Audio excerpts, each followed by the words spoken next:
afternoon, everyone. It's my honor to introduce today's guest, United States Senator Tammy Baldwin. Senator Baldwin has dedicated her career to public service and to fighting for Wisconsin working families.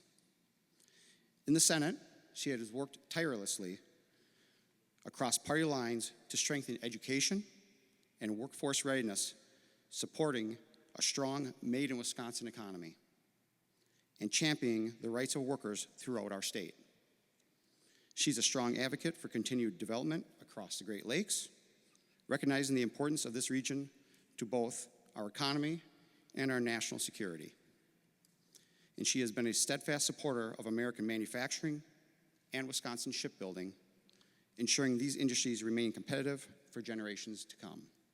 Please join me in welcoming Senator Baldwin.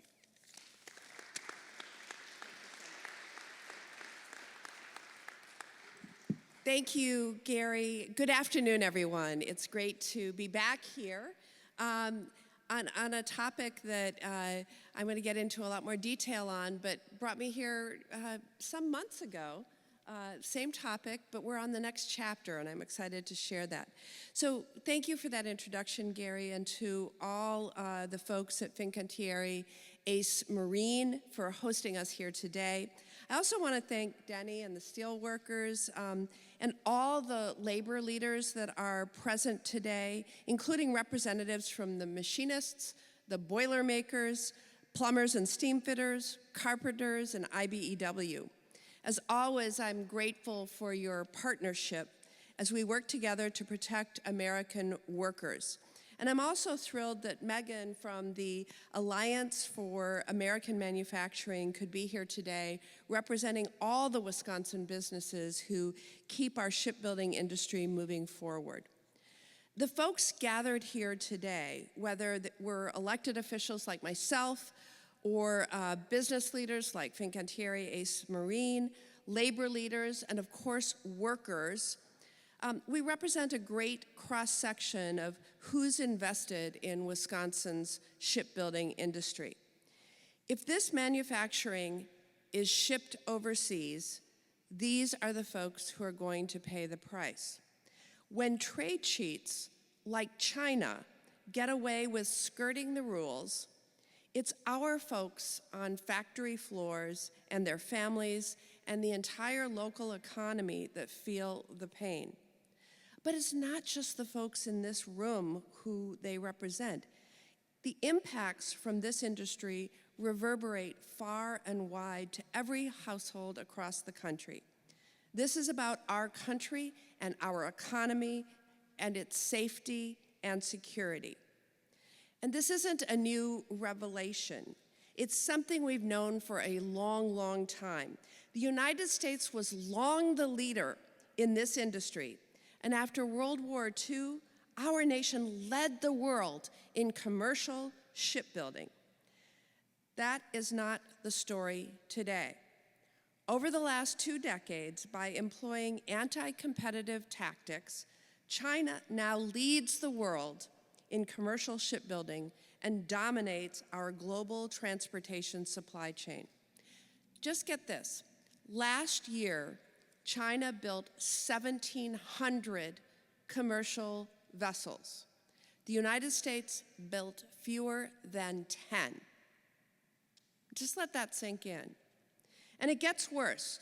China controls more than 50% of the global shipbuilding by weight, 97% of shipping container production, and 80% of the ship-to-shore cranes used at U.S. ports. Relying on China, an economic adversary like this, poses some risks that we cannot afford to take.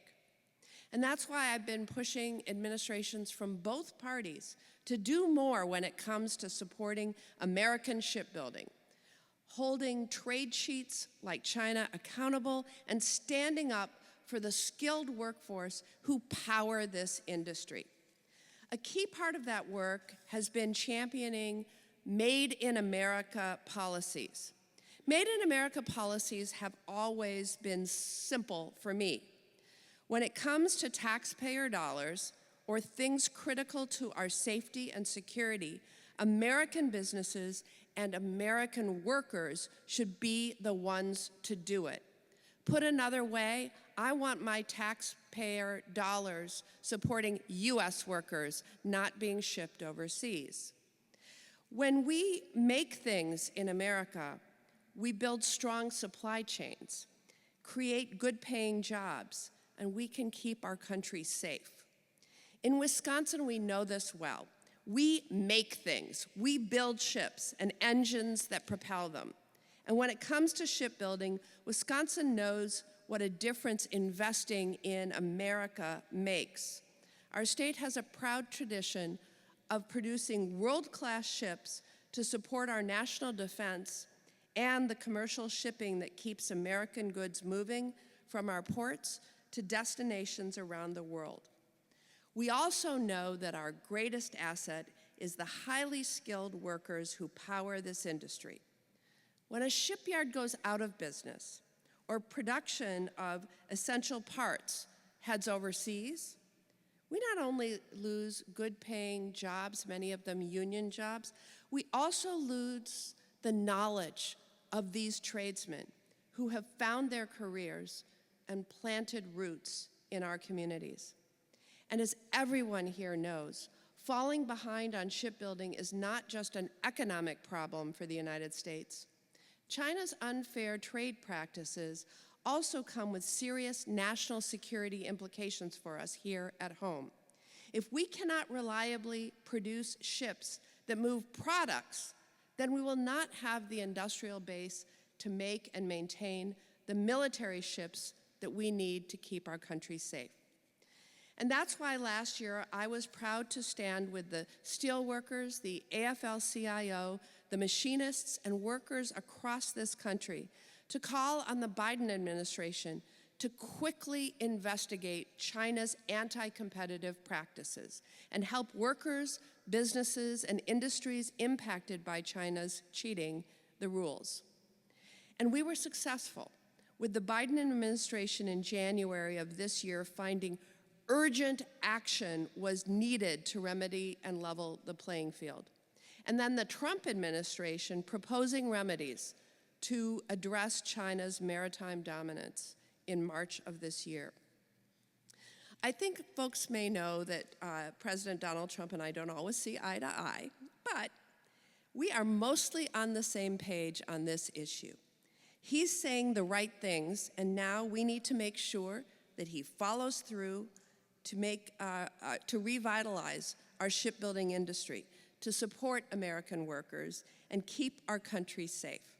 For example, we need to make sure his deal with South Korea for shipbuilding investments puts American shipbuilding first. Part of the deal is reported to include buying ships from South Korea, which is not the direction that we want to go in. Some colleagues and I, Democrats and Republicans, have a bill that will give us a really strong start, and I'm hopeful that the President will put his weight behind it. Our bipartisan Ships for America Act would use revenue from the remedies this administration applies, from user fees to tariffs, to reinvest in made-in-America shipbuilding, including improving infrastructure and expanding workforce capacity. I know that we have a long road ahead, and there is no silver bullet to solve this problem overnight. But this is a fight that we have to wage for Wisconsin workers, for our families' safety, and for our economy. I appreciate our friends in labor and Made in Wisconsin businesses like Fincantieri, Ace Marine, and its other properties in this state. And I appreciate particularly your steadfast advocacy and partnership in this fight. And now I want to hand over the microphone to Gary.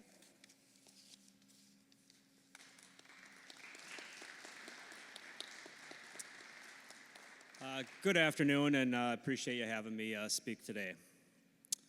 Once a powerhouse of industrial strength and a pillar of American economic and national security, the U.S. shipbuilding and maritime industry is now facing a dangerous decline. Decades of neglect and failed policies have left our shipyards shuttered, our supply chains weakened, and good-paying jobs lost. Meanwhile, foreign powers, especially China, have seized control of the global maritime sector through government-backed 5-year plans and unfair trade practices. The result? Today, the United States produces less than 1% of the world's commercial ships. China, by contrast, builds nearly half. In the last decade alone, China built more than 6,700 commercial ships, and here in the U.S., 37. A single commercial ship can require approximately 13,000 tons of structural steel, 60,000 gallons of paint, 130 miles of electrical cable, and many other products tens of thousands of USW members proudly produce. It's not just an economic problem, it's a national security crisis. Without a strong shipbuilding base, we cannot maintain maritime independence, safeguard our supply chains, or fully support the Navy and Coast Guard. But we are fighting back. Last year, the United Steelworkers Union joined with other unions to file a Section 301 petition to hold China accountable for their illegal practices that have cost tens of thousands of American jobs. And now a bipartisan group of lawmakers is stepping up with legislation that could make a turning point. The Shipbuilding and Harbor Infrastructure for Prosperity and Security, or SHIPS for America Act, is the most significant federal commitment in years to rebuild our shipbuilding capacity. Introduced by Senator Baldwin and a bipartisan group of her colleagues, this bill invests directly in U.S. shipyards, our workforce, and industries that supply them. Here's what it does. It establishes a strategic commercial fleet program to add 250 new U.S. flagged ships built right here in America. It creates a maritime security trust fund to modernize shipyards, support construction, and train the next generation of skilled workers. It puts American labor at the center, expanding access to GI Bill benefits, loan forgiveness, and training opportunities for mariners and shipyard workers. It also ensures that supply chain materials, steel, cables, engines, coatings, glass, valves, and more are produced by American workers, many of them USW members. This is about jobs. It's about pride. It's about keeping the United States strong and secure. For too long, economic and security interests have been considered separately in maritime policy. The Ships for America Act changes that, uniting them under one strategy, a strategy that values workers, invests in industries, and puts our nation back on course. We would like to thank Senator Baldwin for all of her efforts in supporting the Ships for America Act. With labor, industry, and lawmakers standing together, we can restore American shipbuilding, create good-paying jobs, and ensure a future where America controls its own destiny at sea. Thank you. I'd like to now introduce Meghan Hasse from the AAM.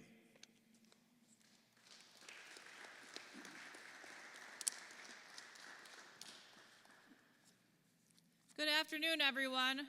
My name is Meghan Hasse, and I represent the Alliance for American Manufacturing in Wisconsin. We're a partnership between leading U.S. manufacturers and the United Steelworkers Union, and together we make up the supply chain for the shipbuilding sector.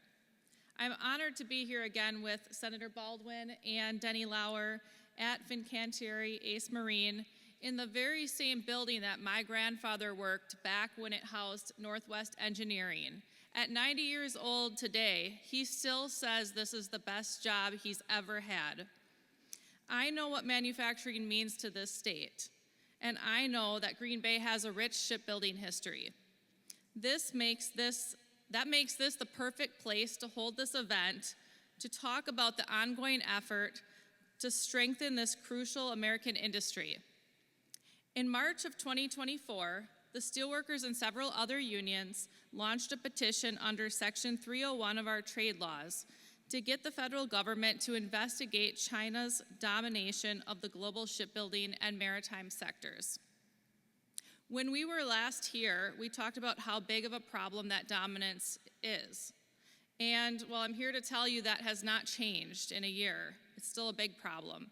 Shipbuilding is uniquely important to our national security. More than 80% of global trade moves by ocean. More than 90% of our military equipment and supplies travel by sea. And a strong shipbuilding industry is how you build and maintain a navy. But our capacity to build ships is in danger. In the 70s, we produced more than 70 commercial ocean-going vessels each year. And just last year alone, the US produced less than 10, while Chinese shipyards, many that are state-owned, produced more than 1,000. And their order books account for roughly 2/3 of global production. The world's largest shipbuilder is a Chinese state-owned enterprise that made more commercial vessels by tonnage in 2024 than the entire US shipbuilding industry produced since the end of World War II. China's dominance is not by accident. It's because the Chinese government has identified shipbuilding as strategically important and has committed massive support to dominate that sector. In turn, we are becoming really reliant on China for a sector that is essential to our economic and national security. Our own Navy must rely on Chinese-made dry docks in certain circumstances to repair and maintain US naval vessels. We're even using Chinese-made ships to meet the operational demands of the US Maritime Administration's Tanker Security Program. Now we're doing something about it. The federal government has responded with the Section 301 investigation that was started by the Biden administration. It found that the Chinese government built its shipbuilding juggernaut with all kinds of unfair trade practices, from state-directed industrial espionage to building up state-owned companies, with the goal of wiping out international competition. The Trump administration has continued this 301 process by proposing remedies that will formally launch later this year. One of them will collect fees on Chinese-built vessels that stop at a US port. The goal is to disincentivize shippers from buying from China and instead turn to US-built vessels. And to help our own companies and workers meet this challenge, Senator Baldwin is working with her colleagues to pass the Ships for America Act.